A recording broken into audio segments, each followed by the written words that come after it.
सतगुरु रूपी प्यारी सात संगत जी, प्यार और सत्कार से कहना, धन निरंकार जी। ऐ मेरे रहबर तू यही मेहर कर, तेरे दर जिंदगी गुजरे, श्वासों की लड़ी हर पल हर घड़ी, दाता तेरा ही सिमरन करे। हे सतगुरु सच्चे पातशाह, इतनी मेहर करना कि हम हर पल हर श्वास में हम दातार निरंकार का सिमरन करते रहे, जो आप जी ने हमें बताया है, समझाया है। हम आप जी के बताए रास्ते पर चलते हुए अपना जीवन गुजारते चले जाएं और अंतिम श्वास तक सतगुरु के चरणों में, साथ संगत माँ के चरणों में अपनी तोड़ निभा पाए। यही अरदास है, यही बेनती है। सच्चे बादशाह परवान करना और सतगुरु माता जी आप जी के आशीर्वाद से, राजपिता जी के आशीर्वाद से, साथ संगत माँ के आशीर्वाद से दासी ये विचार रखने जा रही है। आप जी ये विचार प्रवान करें। अगर कोई गलती हो जाए तो क्षमा करें। आप जी ही सिखा रहे हो, आप जी ही हमें समझा रहे हो। हमें तो कुछ बोलना भी नहीं आता, सब आप जी की कृपा से ही हो रहा है। कहते हैं कि सतगुरु के हुक्म के बिना तो एक पत्ता भी नहीं हिल सकता।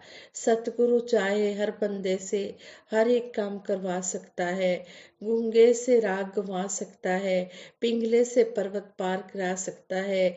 सतगुरु की जो रहमत हो जाए, पलट जाए तकदीरें भी, एक एक करके भागते जाएं बुरी आदतें भी।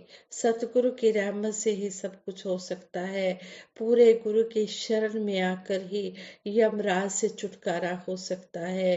पूरे गुरु की शरण में आने से ही ये परमपिता परमात्मा मिलता है। तो ऐसा हमें शहंशाह जी शब्द द्वारा समझा रहे हैं और सतगुरु हमें किस तरह अनेकों प्रकार से सिखाते हैं। ऐसा दासी ने हाल ही में महसूस किया। दासी किचन में थी। दासी ने देखा कि एक चींटी स्लैब पर पड़ी गुड़ की डली की तरफ बढ़ रही थी। दासी ने महसूस किया कि वह गुड़ की डली को जैसे चख कर देख रही हो। संयोगवश दासी के हाथ से सूखा आटा उस चींटी पर जा गिरा और वह थोड़ी सी सफेद दिखने लगी और कुछ ही पलों में आंखों से ओझल हो गई। दासी भी काम में बिजी थी।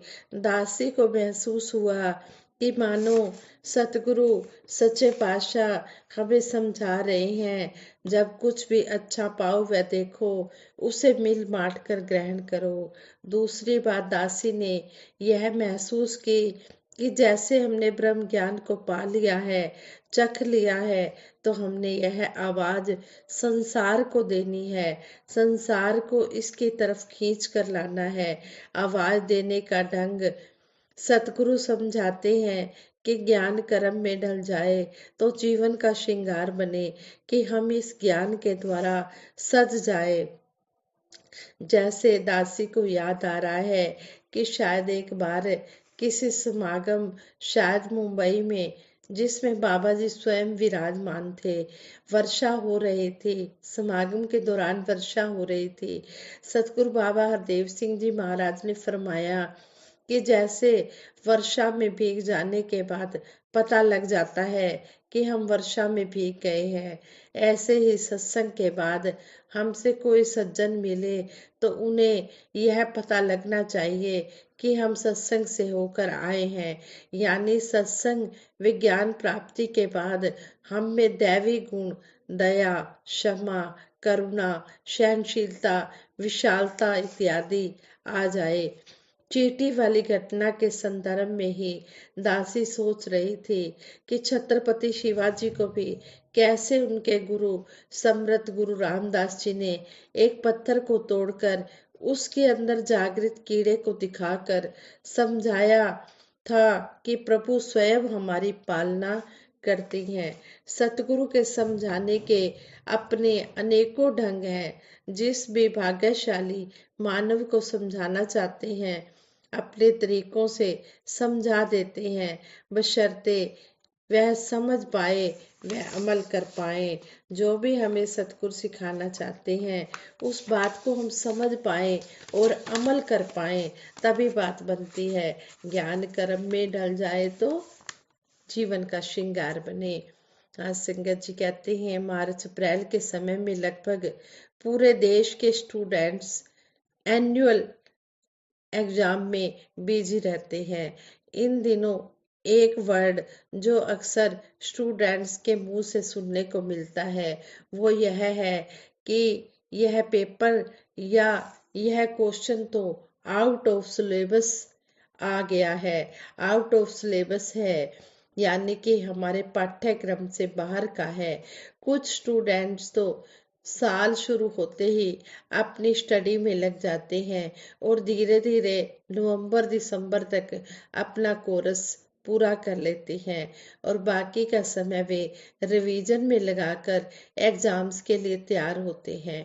साथ ही कुछ स्टूडेंट्स ऐसे भी होते हैं जो शायद देर से जागृत होते हैं और एग्जाम के दिन तक उनका कोर्स पूरा नहीं होता।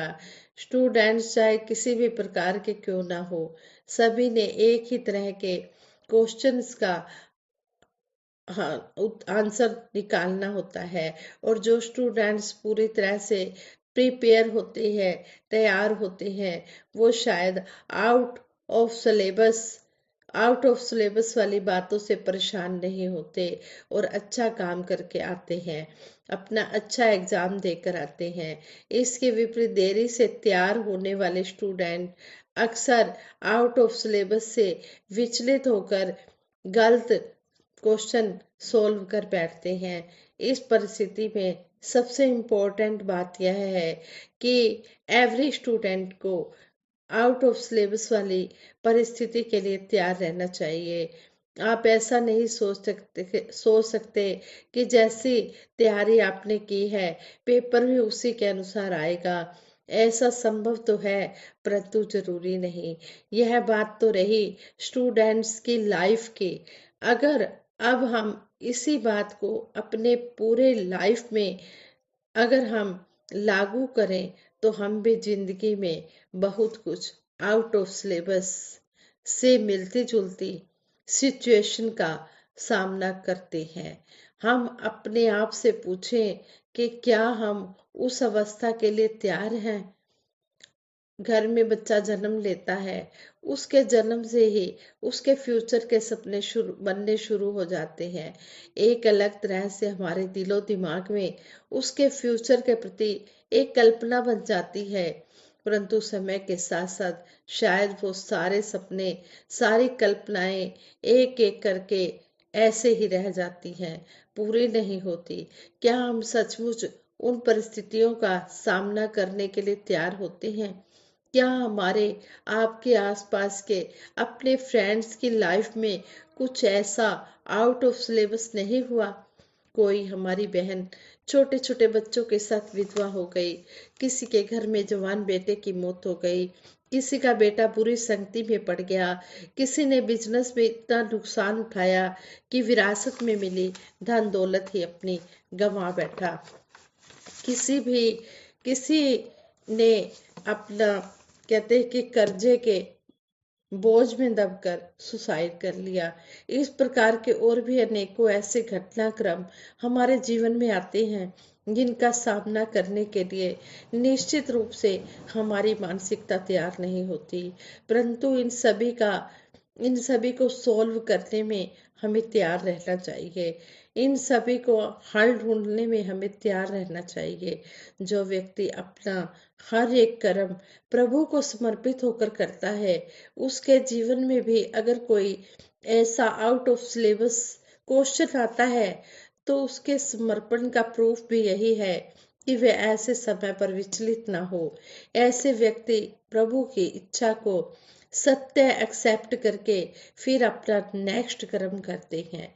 इतिहास भी इस बात का गवाह है कि भगवान श्री राम जी के जीवन में भी सुबह आने वाली थी जब उनका राज तिलक होना था, परंतु कुछ ऐसा घटनाक्रम घटित हुआ कि उन्हें 14 वर्ष का वनवास हो गया। एक ऐसा क्वेश्चन आ गया जो शायद आउट ऑफ सिलेबस था, परंतु क्योंकि भगवान श्री राम जी इस परिस्थिति का सामना करने के लिए मानसिक रूप से प्रभु की इच्छा मानकर तैयार थे, इसलिए उनके चेहरे पर कोई शिकायत नहीं थी, कोई शिकन नहीं थी, कोई शिकवा नहीं था। केवल यहीं तक ही विपरीत नहीं, बल्कि वनवास में भी माता सीता हरण और अयोध्या लौटने पर माता सीता का बाद में धरती में समा जाना, क्या यह फ्रॉम सिलेबस, क्या यह पाठ्यक्रम के अंदर था, क्या यह सिलेबस के अंदर था? निश्चित रूप से नहीं। परंतु भगवान श्री राम जी ने हर सिचुएशन को प्रभु का प्रसाद मानकर एक्सेप्ट किया, और अपने समान मनोस्थिति के कारण ही इसलिए आज भगवान राम जी पूजनीय है। वास्तव में हम सभी को आने वाली हर परिस्थिति का सामना करने के लिए मानसिक रूप से तैयार रहते हुए हर कर्म को प्रभु को समर्पित करके अपनाना चाहिए, ताकि जीवन में यदि कुछ भी आउट ऑफ सिलेबस आए तो हमें वह विपरीत परिस्थितियां विचलित ना कर पाए। कहते हैं राजी है हम उसी में जिसमें तेरी रजा है, यूं भी वाह वाह है और यूं भी वाह वाह है। जैसी भी रजा हो तेरी, राजी रहे दाता, जोड़ा है तूने जो जुड़ा रहे नाता। हे सच्चे पातशाह, जैसी भी परिस्थिति आ जाए, आप जिन्हें हमें विचलित नहीं होने देना, डुलायमान नहीं होने देना, हमारे विश्वास को मजबूती से पकड़ कर रखना है। मेरे मालिक दीनदयाल, जिस तरह भी आप जी रखना चाहते हैं, जैसी भी आप जी की खुशी है, हम उस पे खुश रहे, और हमारा जो नाता है अंतिम श्वास तक आप जी के चरणों में जुड़ा रहे। यही अरदास है, यही बेनती है। ये विचार करते हुए दासी से बहुत सी गलतियां हुई होंगी, इन गलतियों से बचा कर रखना और दासी को आशीर्वाद देना कि आगे कभी भी ऐसी कोई गलती ना करे जो गलती अब हुई है। सुमत बख्शना, सद्बुद्धि देना, सद्विचार देना, सद्भारक देना। इसी तरह दासी आप जी के चरणों में जुड़ी रहे, और जो भी हमें ये विचारों द्वारा सीखने को मिलता है, ये जो गीत होते हैं हम कह देते हैं गीत है, गीत नहीं, ये ब्रह्म विचार है। इसमें भी हमें सीखने को सब कुछ मिलता है, एक एक वर्ड द्वारा हमें सीख मिलती है। तो इस तरह हम सीखते चले जाए कि हमने अपने आप को मजबूती से इस में बांध कर रखना है, भक्ति के रास्ते में बांध कर रखना है। जैसी भी हो परिस्थिति रहे, एक सी मनोस्थिति, कैसी भी परिस्थिति आ जाए, आउट ऑफ सिलेबस कुछ भी आ जाए, हमने कभी भी विचलित नहीं होना। हमने उसका सामना सतगुरु की कृपा से करने को तैयार रहना है। जब हम तैयार रहते हैं तो सतगुरु भी हमारी हर पल रक्षा करता है, हमें हिम्मत देता है। साथ संगत जी, दासी से आप जी दासी को यही आशीर्वाद देता कि दासी सेवा सिमरन सत्संग के साथ जुड़ी रहे, और जो भी आदेश उपदेश आते हैं उनको हूँ बहू सत वचन करके मानती चली जाए। सबके भले की कामना करते हुए दास सिमरन कराएगी। सभी ने मिलकर सिमरन में साथ देना है। तू ही निरंकार, मैं तेरी शरण हाँ, मैनू बख्श लो। तू ही निरंकार, मैं तेरी शरण हाँ, मैनू बख्श लो। तू ही निरंकार, मैं तेरी शरण हाँ, मैनू बख्श लो। तू ही निरंकार, मैं तेरी शरण हाँ, मैनू बख्श लो। बोलिए सतगुरु माता सुदीक्षा सविंदर हरदेव जी महाराज की जय। निरंकारी राजमाता गुरु बचन अवतार की जय। सात संगत जी प्रेम से कहना, धन निरंकार जी।